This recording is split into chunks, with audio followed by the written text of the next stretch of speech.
저도 소아를 전공하고 소아정형외과 수술을 하는 의사로서 요즘 같은 분위기는 좀 침통한 심정입니다. 소아의 골절, 소아의 외상은 7빛깔 무지개 이상으로 스펙트럼이 다양합니다. 현장 최전선에서 소아 외상을 보는 의사로서 느끼는 비율은 한 3분의 2 이상은 대부분 깁스 혹은 통깁스, 보조기 등으로 치료를 하게 되고요. 성장판이 많이 골절됐다든지 벌어졌다든지 뼈의 변형이 심하다든지 신경이 손상됐다든지 하는 증상들은 수술적 치료를 하게 되는데, 우리 아이들이 뛰어놀다 다치는 건 정말 흔한 일이죠. 그런데 단순히 깁스만 하면 끝날까요? 소아 골절, 특히 수술이 필요한 경우는 어떻게 다른지 소아정형외과 전문의 원장님을 모시고 말씀 나눠보도록 하겠습니다. 원장님, 소아골절이란 정확히 어떤 상태를 말하나요? 골절은 대부분 시청자분들이 상상하시듯이 정상적인 뼈의 모양이 벌어진다든지 휜다든지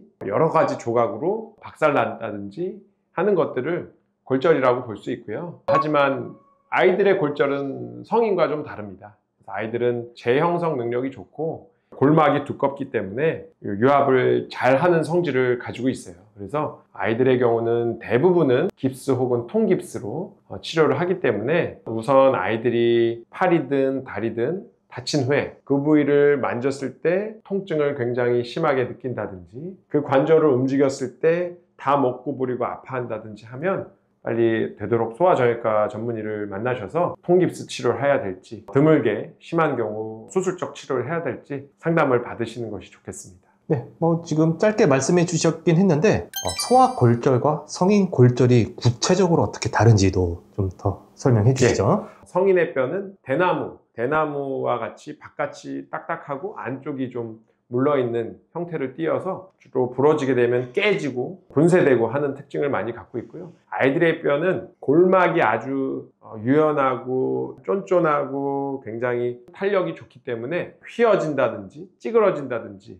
하는 골절의 양상을 좀 많이 보이고 있어요. 성장판이 있고 아주 골막이 두꺼운 성질로 인해서 여러 가지 치료에 있어서 어른들보다 또 다른 점이 있고 또 유리한 점이 있기 때문에 대부분의 경우는 깁스와 혹은 통깁스로 치료를 한다고 보시면 되겠습니다. 소아 골절은 성인 골절과 진단 방법도 다른가요? 왜냐하면 어린아이들은 아무래도 성인에 비해 표현력이 부족해서 구체적으로 어떻게 아프다라는 말도 잘 못하지 않습니까? 맞습니다. 제가 현장에서 느끼면은 4세 혹은 3세 이하의 소아의 경우는 좀 진단이 어렵습니다. 어른들의 경우는 여기가 정확히 아픕니다, 여기가 얼마나 아픕니다, 이런 대화가 되지만 소아들은 그런 대화가 되지 않습니다. 혹은 보호자분들도 아이가 다쳤는지도 모르는 경우가 굉장히 많습니다.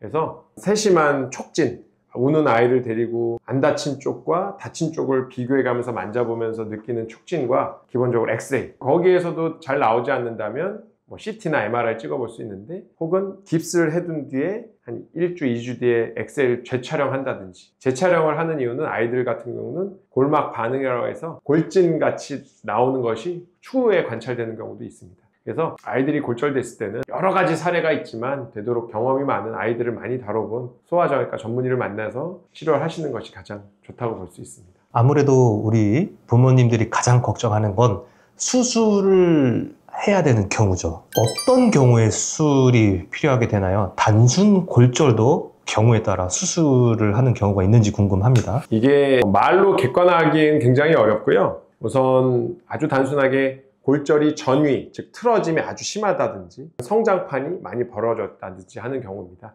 화면을 보시겠습니다. 엑스레이 사진입니다. 타병원에서 소아정형외과 전문의 수술이 필요해서 저에게 전원 온 케이스인데요. 보시다시피 육안으로 보시더라도 첫 골이 완전히 골절돼서 완전히 틀어져 있고 두동강 나 있고, 요골뼈, 요 뼈가 원래 요 위치에 있어야 됩니다. 요골뼈가 위로 탈골돼서 이렇게 내원한 케이스입니다. 그래서 이와 같이 변형과 탈골 등 여러 가지를 동반했을 때, 혹은 신경 손상이 됐거나 손가락이 안 움직이거나 감각이 떨어지거나 하면은 좀 빠른 수술적 치료가 필요하다고 볼 수 있고요. 변형이 심하면 심할수록 또 수술적 치료가 필요하다고 볼 수 있고, 또한 이제 성장판, 우리가 생각하는 성장판은 판이 아닙니다. 뼈와 뼈 사이에 아주 얇은 세포층, 아주 쉽게 말해서 딱딱한 뼈와 뼈 사이에 얇은 실리콘 층이 있다고 보시면 되는데, 이런 실리콘과 같은 층이 좀 뼈에 비해 약하기 때문에 이 그림과 같이 쪼개지거나 벌어지거나 갈라지거나 하는 등의 손상이 있다면 성장판은 우리 아이들의 성장에도 미래에 영향을 미칠 수 있기 때문에 이와 같은 경우에도 수술적 치료가 요할 수 있습니다. 이 비슷한 성장판 골절 케이스를 보여드리면 이 4세 남자아이입니다. 이 친구도 좀 성장판이 골절돼서 저에게 전원 온 케이스입니다. 팔꿈치의 성장판은 이 라인에 있는데요. 이 성장판이 완전히 부러져서 이렇게 조각이 많이 떨어져 나온 케이스입니다. 이 같은 경우에는 성장판을 정확하게 맞춰서 벌어진 성장판을 정확하게 제자리를 붙여놔서 고정을 해주는 성장판을 아주 정확하게 정복을 해줘야 팔꿈치 성장이 이루어질 수 있습니다. 이와 같이 성장판이 많이 벌어졌다든지 많이 깨졌다든지 많이 휘었다든지 그런 경우에는 꼭 수술적 치료가 필요하다고 볼 수 있고, 아까 서두에 말씀드렸듯이 보시면 우리 아이의 뼈가 육안으로 보시기에도 굉장히 많이 틀어져 있는 걸 볼 수 있습니다. 윗뼈와 아랫뼈가 이게 완전히 벌어져서 갈라져 있죠. 그래서 이러한 경우는 아래팔로 가는 신경이 손상이 동반됐어요. 즉 신경 손상이라는 것은 손가락의 감각이 떨어지고 움직임이 잘 안 된다든지, 그러면은 빠른 응급수술로 잘 맞춰줘야 우리 아이들이 신경이 빨리 돌아오게 됩니다. 혹은 상처가 있다든지, 이렇게 아이들이 팔꿈치가 높은 곳에서 떨어져서 누가 봐도 뼈가 부러져서 날카롭게 살을 뚫고 나오는 경우가 있어요.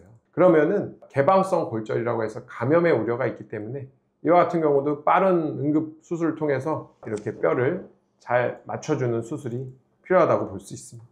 수술이 필요한지 아닌지는 굉장히 섬세하고 어려운 문제이기 때문에 경험이 많은 소아자의과 전문의와 꼭 상의하셔서 신중하게 치료를 선택하는 것을 권고드리고, 되도록 소아 전문 마취과 선생님이 있는 곳에서 하시는 것이 바람직할 것으로 보입니다. 이건 좀 다른 얘기이긴 하지만 예. 갈수록 이제 소아 관련 전문과들이 점점 사라지고 있지 않습니까?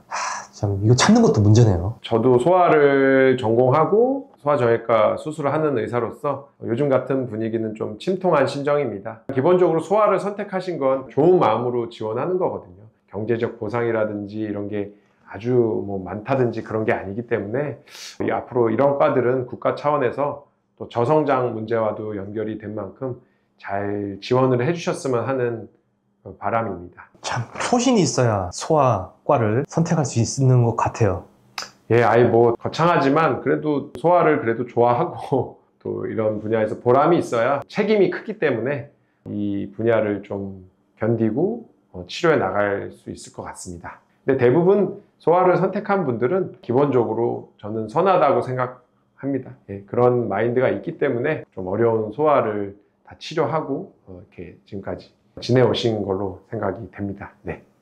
지금 원장님 봐도 눈매가 선하잖아요. 아유, 뭐 아닙니다. 확실히 성인 골절 수술과는 좀 다르네요. 성장판이라는 게 있기 때문에. 뼈가 작고 얇기 때문에 섬세해야 됩니다. 다음 질문. 네. 후유증 네. 얘기를 안 할 수가 없는데요. 물론 믿어야 되겠지만 혹여나 또 우리 부모님들은 차라리 내가 아프면 하는 마음이 더 크지 않습니까? 후유증 걱정이 많으실 것 같은데 좀 속 시원하게 말씀해 주시죠. 우선 성장판 손상은 초기에 얼마나 심했느냐도 많은 관여를 합니다. 성장판이 많이 벌어지고 심각한 손상인 경우는 수술이 잘 되더라도 후유증이 남을 수가 있습니다. 아까 말씀드렸듯이 보통 뼈 말단에 이 얇은 층이 성장판이라고 할 수 있는데, 솔터 해리스 타입이라는 이 성장판 손상의 분류가 있어요.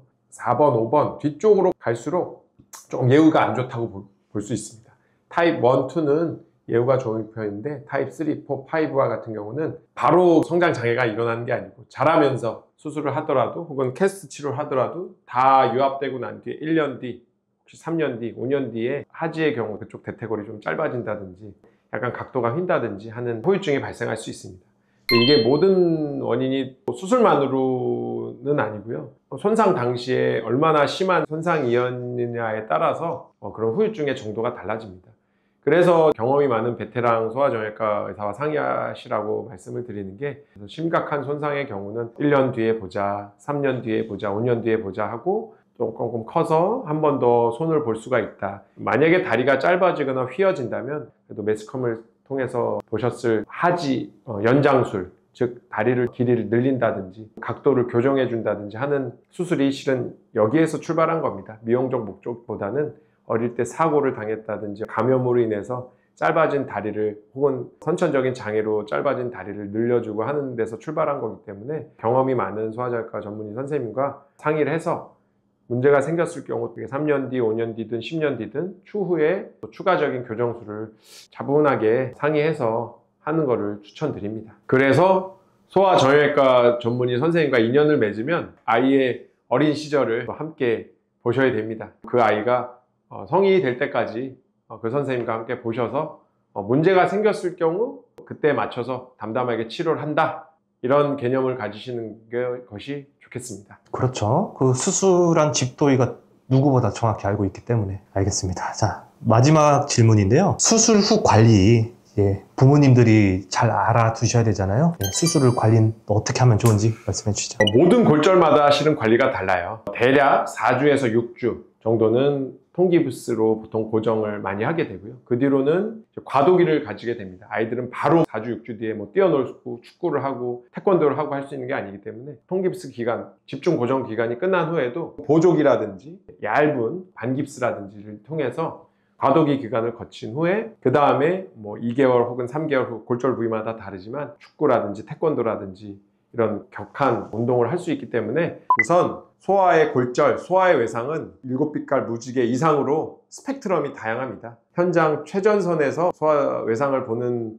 의사로서 느끼는 비율은 한 3분의 2 이상은 대부분 깁스 혹은 통깁스, 보조기 등으로 치료를 하게 되고요. 성장판이 많이 골절됐다든지 벌어졌다든지 뼈의 변형이 심하다든지 신경이 손상됐다든지 하는 증상들은 수술적 치료를 하게 되는데 그 수술법도 다양하게 이루어지게 됩니다. 하지만 우선 최대한 적은 상처로 금속판보다는 이와 같이 K강선, 바늘보다도 얇은 K강선, 그리고 유연성 금속정, 이런 것들을 사용해서 아이들의 상처를 최소화하기 때문에 아이가 좀 심하게 외상을 받았다면 반드시 소아정형외과 전문의와 상의하셔서 아이에게 적합한 치료를 받는 것을 추천드립니다. 아이들은 어른과 다르게 그 한 해에 다 끝나는 것이 아니고 다 낫더라도 1년 뒤에 혹은 3년 뒤에 7년 뒤에 점점 아이가 자라나기 때문에 다리 길이라든지 팔의 길이라든지 두께라든지 이런 과증식이 일어날 수 있어요. 이와 같은 경우는 그 해에 다 예측할 수 없기 때문에 소아정형외과 전문의와 충분히 상의하셔서 적절하게 경과관찰을 가지시고 혹여나 문제가 생긴다면